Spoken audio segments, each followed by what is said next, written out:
Hello guys! Di ako diri sa akong garden gihapon o kini mao ni akong harveston karong adlaw, onions. So kini onion leaves ni siya guys. Ja kanang nagsige na kog harvest diri pero karon ako na jang harveston tanan. Kay dili tanan pero pagbili na ako tong gagmay pag gani kaadyo, nga ingani pa mga ingana. Ako na lamang ipabilin kung mag-freeze man gani, dili kaadyo sayang, di ba? Kay end of August naman good guys. So kailangan ni na ako sa jang harveston no na kini area. So kung kamo guys naamo sa kanang sa area gani nga dili kanang sigig bugnaw, pwede ra ninyo putlon diri guys tapos mutubo ra ni siya balik. Pero ako ebto na lamang naho karon guys kay kanang bag-uhon man ni namo ning among garden, i-cultivate man ni, so sayang ra gihapon, mamatay ra gihapon sila. So ako na lamang kanang harveston nga ingani kanang bunuton na ba ang ugat ba, apilo na ang ugat og pagbunot. So tara, unja ang buhaton na ni guys kung kanang naamo sa parehas na nga lugar sa Canada. Hugasan ninyo si jagtarong nga ingani ra, hugasan ninyo tarong tapos paughon ninyo nga walay tubig. Gupiton ninyo gagmay tapos ibutang sa ziplock nga anja ibutang dito sa freezer. 1 year supply na pud ninyo guys kung tarungon ra ninyo si jag preserve.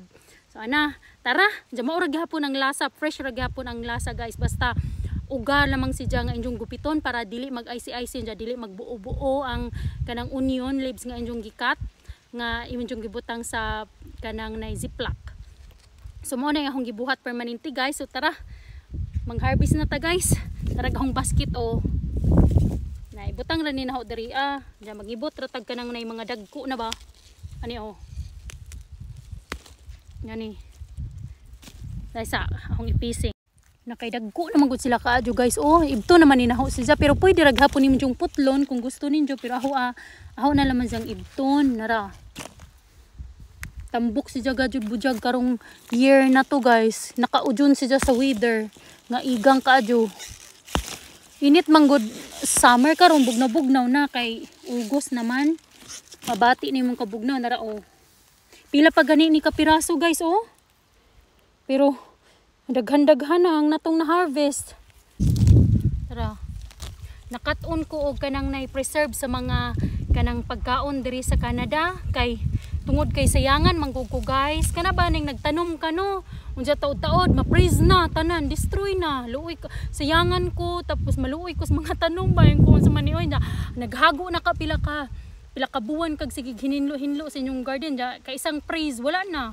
Tapos dili na nimo sila magamit. Mauna nga nakatuon ko mag-canning, mag-preserve sa mga pagkaon nga ako ra pod mag-research ko sa online kung unsaon how to preserve food, how to do canning nga na mag-can ko guys, mag-can ko mga beets, pickles, peppers nga na akong canning kini dili na ako sa ikan.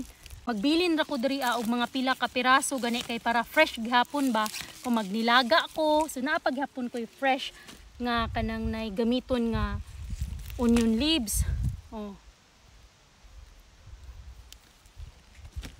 para akong gamiton, pero ang uban ako nang kanang harveston na naho ihon ibutang sa freezer kay basin ba mag-freeze ra ka mag-freeze pagkakalit ba kalit rag freeze freeze mag-freeze na sa kagabi tas mga matay ang tanom sayang ka guys no.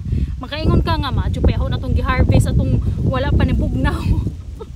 Ingana ba siya ko sa ano ko madyo pa daywak maghuwat og kanang ingani nga karon tanawa sayang na kadyo dili na once nga kanang ma-freeze na lain na tanawon murag ma-preserve burnt gani sila ang lasa kanang basta dili na siya pangit na siya i-harvest. Mao na nga kailangan basta mga ingani mga sensitive kanang mga onion leaves, ingana nga mga mga beans, kung naana kay mga beans na peras na daghan na po kog beans nga harvestonon, i-harvest na guys tapos kanang hinahinay na ninyo og kanang butang sa freezer.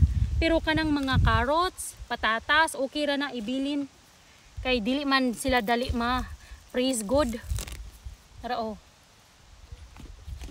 dili sila dali ma-freeze kay kuan man kanang naaman ang ilang unod na sa ilawom. Kung ma-freeze man ang ilang unod sa ilawom dili pa freezing kay dili man ingon nga kung mag-freeze kuan gajud -30 diretso naara man sa -1, -2, -3 igo ra gajud nga mamatay ang mga tanom kanang mo yellow na ang mga tanom ba mo nang sayangan jud ko.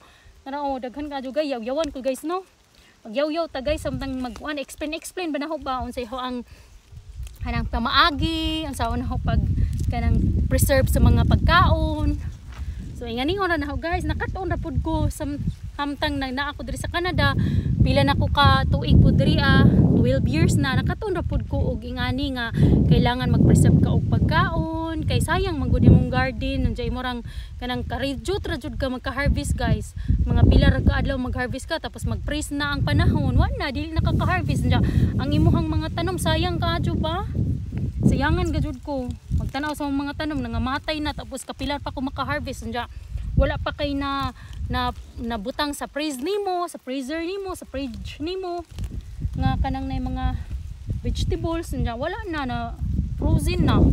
Nano. Tambok ka bujag-bujag gini nga ang mga onions. Ngani ora na ho guys. Ay pamili ng mga gagmay-gagmay jutay no. Kay para fresh naghapon ko fresh nga ma-harvest samtang dili pa complete na dili pa mag-freeze na gihapon. Pero kini pang emergency na ni in case og ma-freeze gani ang panahon di naka-harvest na ko, di ba? Na ko'y nabutang sa ref or sa freezer nga mga kanang na vegetable. So mao nay purpose nganong i-harvest na karon samtang kanang nay duol na ang end of August. Kay September na agad yung panahon nga mag-freeze gajud. Akong wish unta nga at least November pa mag-freeze kay para maka-advantage pa ko aning mga garden kay nindot ba ang tubo guys. Kaluis Ginoo nindot ang tubo. Tambok. Healthy. Anja kapila na pud ni nahon ning kini sa broccoli karon naa na poy broccoli guys. Naka-harvest na ko ana karon ning balik na pud og tubo na nalinsing sa gilid-gilid. Puno na guys. Ala, puno na hong basket. Puno na kadyo. Naapa ko inahabilin. Ako ning humnon guys, magbilin ra ko anig mga pila ka piraso nga kanang gagmay-gagmay. Sagdaan na ako diri para na po ko fresh nga ma-harvest pa samtang dili pa mag-frozen. So dara guys, harvest na ko sa mga onions na ho.